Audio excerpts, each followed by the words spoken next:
Le général William Thomas, un homme dont la carrière militaire s'étendait sur plus de 3 décennies, portait avec lui bien plus que ses galons. Il incarnait un symbole de persévérance, de dignité et de résilience face à un monde qui avait toujours cherché à lui rappeler ses origines.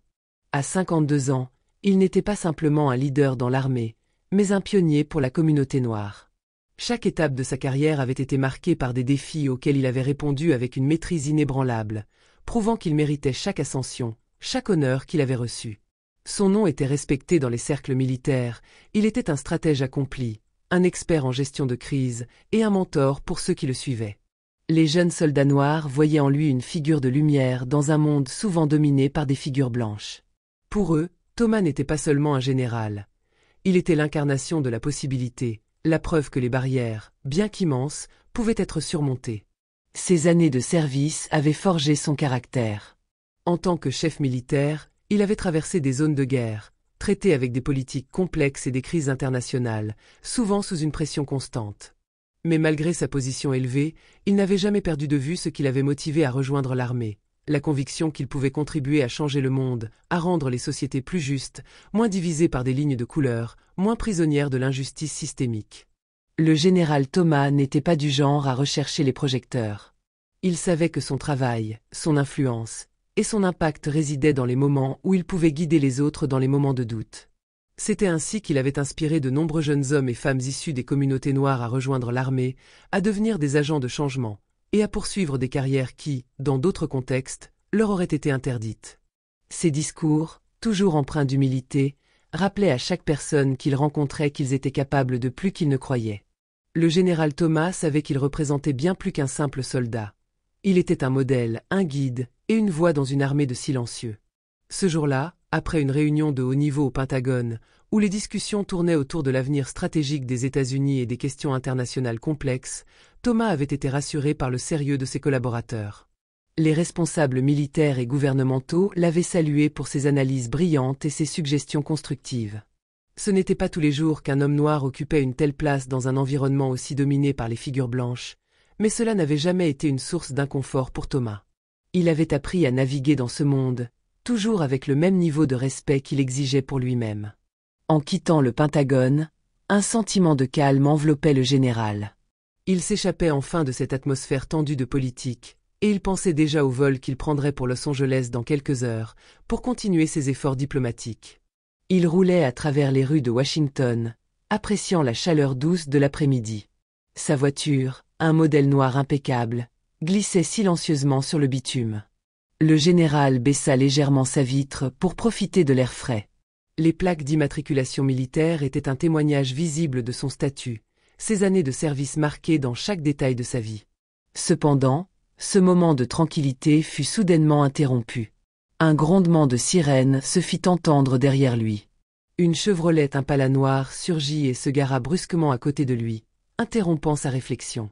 Le général n'était pas particulièrement surpris par un contrôle de police, c'était une procédure courante dans la ville, mais ce qui le frappait immédiatement, c'était l'approche du policier. Un policier blanc, grand, trapu, et avec une posture qui semblait revendiquer un pouvoir disproportionné par rapport à la situation. Lorsqu'il sortit de sa voiture, il s'avança d'un pas lourd, son regard fixé sur le général. Ce n'était pas un simple contrôle. Il y avait une méfiance dans ses gestes, une tension dans l'air qui laissait entendre que ce ne serait pas une interaction courante. Le général baissa calmement sa vitre, pensant qu'il s'agissait d'un banal contrôle de routine. Son expérience lui disait qu'il était inutile de faire des vagues, qu'un simple échange suffirait à résoudre la situation. Le policier s'arrêta juste à côté de la fenêtre. « Bonsoir, monsieur. Puis-je voir votre permis et vos papiers d'immatriculation, s'il vous plaît ?» demanda-t-il, sa voix dénuée de toute chaleur, presque mécanique. Le ton était courtois, mais il y avait dans ses yeux une froideur indiscutable. Il avait posé cette question avec une légèreté calculée, mais quelque chose dans son attitude semblait dire qu'il attendait une réaction particulière de la part de Thomas. Le général Thomas, avec toute la dignité qu'il avait cultivée au fil des années, adressa un sourire poli et sortit calmement son permis de conduire militaire ainsi que ses papiers d'immatriculation. « Je suis le général William Thomas. Je viens de quitter une réunion importante avec des responsables du gouvernement. »« Il n'y a vraiment pas de problème, officer, dit-il, sa voix empreinte de calme et de contrôle. Cependant, Le policier n'eut pas l'air de se laisser apaiser par cette réponse. Il jeta un coup d'œil rapide au papier, mais ses yeux se fixèrent bientôt sur le général d'une manière presque perturbée, comme s'il cherchait à comprendre comment cet homme noir, pouvait être à la tête de quelque chose d'aussi prestigieux. Il hésita un instant, son regard ne quittant pas le général. « D'accord, général Thomas, mais je vais devoir vérifier vos informations dans le système. Vous devez comprendre que nous avons reçu des alertes concernant des véhicules similaires à celui-ci dans cette zone. Un contrôle de sécurité est obligatoire, vous comprenez, n'est-ce pas ?» dit-il, sa voix adoptant un ton plus ferme, comme s'il cherchait à justifier son action. Le général, perplexe, acquiesça silencieusement. Une alerte? Cela n'avait aucun sens. Il était un général en fonction, portant un permis spécial et circulant dans un véhicule militaire. Un contrôle de sécurité, bien que de routine, était une procédure qu'il avait toujours respectée. Mais quelque chose dans l'attitude du policier le mettait mal à l'aise. Ce n'était pas un simple contrôle. C'était bien plus. Le général Thomas savait au fond de lui que cette interaction allait prendre une tournure bien plus tendue, bien plus inquiétante que prévu. Son visage se ferma légèrement, mais il garda son calme. Il savait que ce qui suivait pourrait déraper rapidement, qu'un geste mal interprété, une parole de trop, pourrait faire basculer la situation. Il avait vu ce genre de situation trop de fois dans sa vie, tant dans ses missions militaires que dans les couloirs des institutions où il avait dû prouver sa valeur à chaque étape. Mais ce qu'il n'avait pas anticipé, c'était que l'homme en face de lui ne voyait pas un général. Il ne voyait qu'un homme noir dans une voiture de luxe, et pour lui, cela suffisait à remettre en question sa légitimité, sa dignité et son existence. Les secondes s'étiraient comme des heures.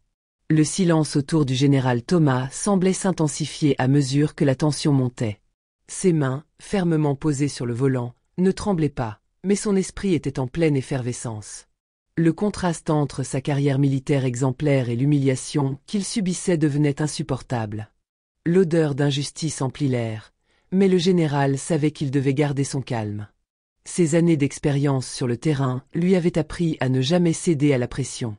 Cependant, la situation était différente ici, dans cette rue, sous les regards des passants qui n'étaient témoins que d'un homme noir accosté par la police, sans se soucier de ce qu'il avait accompli ou de l'honneur qu'il représentait. Finalement, l'agent Carter refit surface, les yeux brouillés de certitude et de colère. La tension dans son visage était manifeste, presque palpable.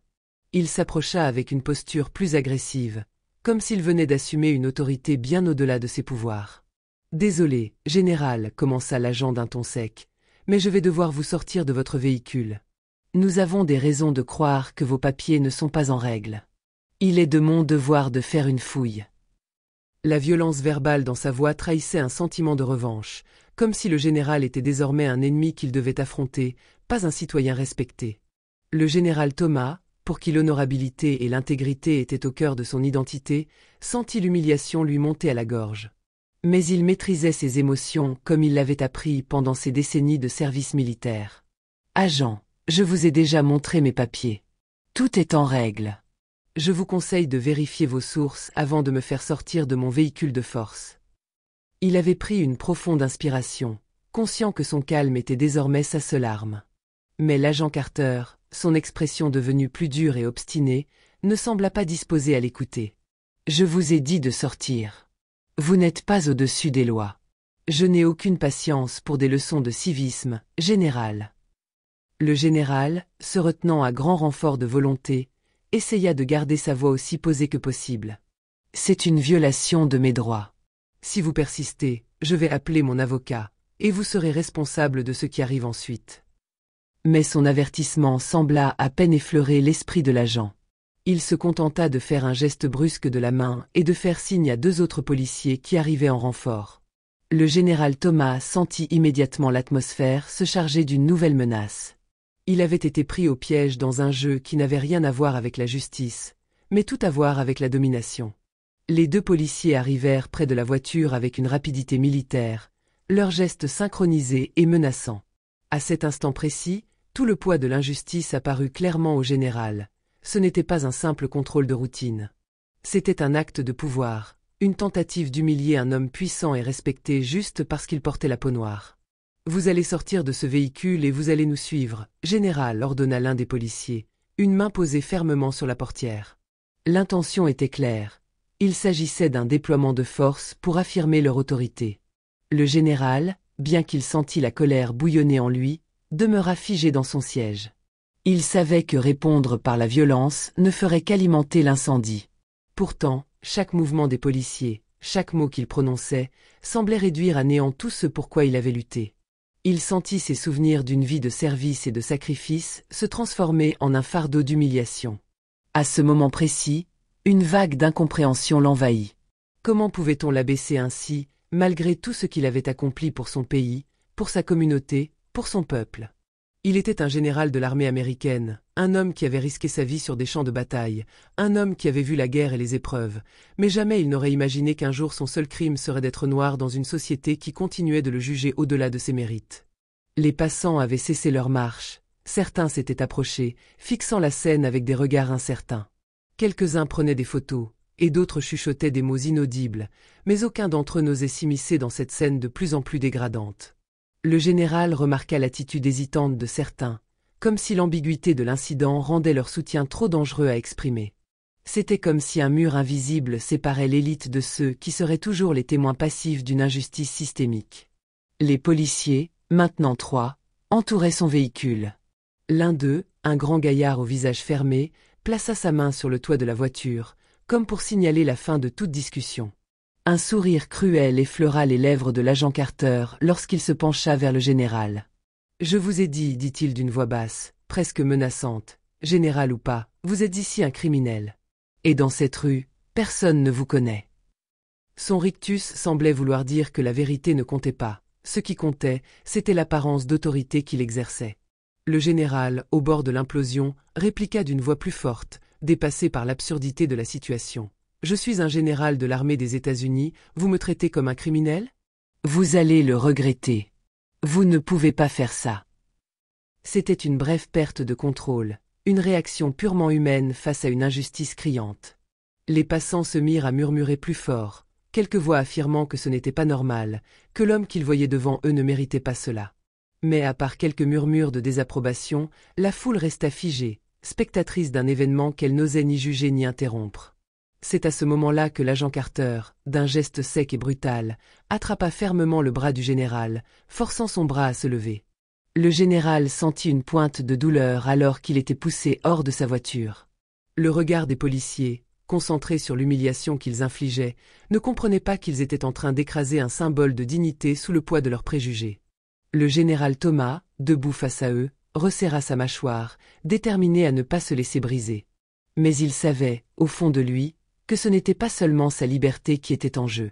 C'était la vérité qui s'effondrait autour de lui, un mensonge perpétuel tissé par ceux qui ne comprenaient pas que, malgré tout ce qu'il avait accompli, il ne serait jamais traité comme un égal. L'humiliation du général ne faisait que commencer. Alors qu'il était menotté, un coup de klaxon brisa l'air tendu de la scène. Une voiture noire à vitres teintées, étincelante sous la lumière du soleil, s'arrêta brusquement près d'eux. La portière s'ouvrit, et un homme en costume sombre, la cinquantaine bien entamée, en descendit précipitamment. Son regard, d'abord fixé sur l'agent Carter, se déplaça rapidement vers le général, une expression alarmée se dessinant sur son visage. Cet homme, connu du général, était l'un des plus hauts responsables du gouvernement.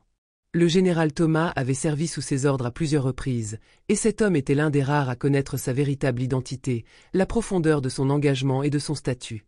Il avait été témoin de sa carrière, de son ascension, et il savait parfaitement qui il était. « Agent Carter, qu'est-ce que vous faites ?» demanda-t-il, sa voix glacée de colère et d'incompréhension, alors qu'il se précipitait vers le groupe, brisant l'atmosphère de tension lourde. À cet instant précis, un silence lourd et pesant s'abattit sur la scène. L'agent Carter, qui avait agi avec une arrogance absolue, se figea. Son regard passa du général, toujours menotté et avec un air de dignité brisée, à l'homme en costume, et il reconnut immédiatement l'importance de celui-ci. Il savait, à cet instant précis, qu'il n'était pas face à un simple citoyen en voiture. Ce n'était pas n'importe quel général. Il venait de se rendre compte que son agression était bien plus qu'une simple erreur de jugement. Le visage de l'agent Carter se décomposa lentement. Une vague de honte et d'angoisse l'envahit tandis qu'il mesurait l'ampleur de son impardonnable erreur. Le général Thomas, toujours sous le coup de la colère et de la honte, se redressa lentement, refusant de se laisser abattre. Ses poignets endoloris par les menottes étaient désormais le moindre de ses soucis. Ce qui l'atteignait profondément, ce n'était pas la douleur physique, mais l'humiliation publique, le déni de son autorité, de sa dignité. Mais en cet instant, il sentait qu'il était encore debout, encore fort. Le regard de l'homme en costume, qui avait maintenant rejoint Carter, était froid et empreint de désaveu. L'agent Carter, pris au piège de sa propre bêtise et de son abus de pouvoir, se tenait maintenant sans voix, incapable de se justifier. « Je vais déposer une plainte officielle. Vous avez non seulement abusé de votre pouvoir, mais vous m'avez humilié. Je vais m'assurer que cela ne reste pas impuni, dit le général, sa voix ferme et imposante, brisant le silence. Les mots résonnèrent dans l'air, percutants, irréversibles. L'agent Carter chercha à trouver des excuses, son visage blême de confusion et d'angoisse. Il balbutia quelques mots inaudibles, mais le général ne lui accorda aucun regard. Il savait ce qu'il avait à faire, et cela ne concernait plus simplement cet incident isolé. Il s'agissait maintenant d'une lutte contre quelque chose de plus grand, une injustice systémique, une discrimination de plus en plus flagrante qui ne pourrait être ignorée plus longtemps. L'agent Carter fut finalement libéré de toute responsabilité, mais l'incident s'acheva bien au-delà de cette simple scène. Les images de l'arrestation du général William Thomas, menotté et humilié en pleine rue, se propagèrent rapidement à travers les médias. La scène, choquante pour beaucoup, symbolisait plus qu'une simple erreur policière. Elle exposait au grand jour les fractures profondes et systémiques d'un pays qui, en apparence, prônait l'égalité, mais dans les faits, continuait de marginaliser ceux qui, comme le général Thomas, étaient les victimes de l'oppression raciale. Les autorités militaires, conscientes de la gravité de la situation, firent rapidement une déclaration publique pour apaiser les tensions et souligner que cet incident ne resterait pas sans conséquences. L'agent Carter fut suspendu, mais cela ne suffisait pas à réparer les blessures infligées. La douleur psychologique ressentie par le général était bien plus profonde. Ce n'était pas simplement l'acte d'une arrestation injustifiée, mais une agression contre son identité, son autorité et sa dignité. Il n'était plus simplement un militaire, il était désormais devenu un symbole vivant de la lutte contre l'injustice systémique.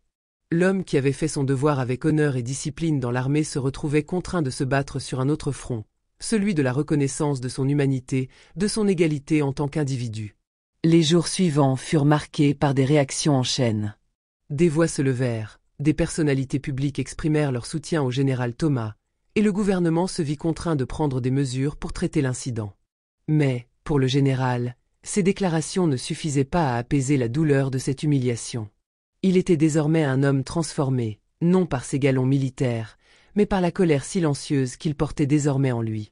Un homme forcé de porter une charge bien plus lourde que n'importe quelle médaille, celle de représenter, malgré lui, l'écho de la lutte pour la justice dans un système où les lois et les préjugés ne semblent pas toujours s'appliquer de la même manière.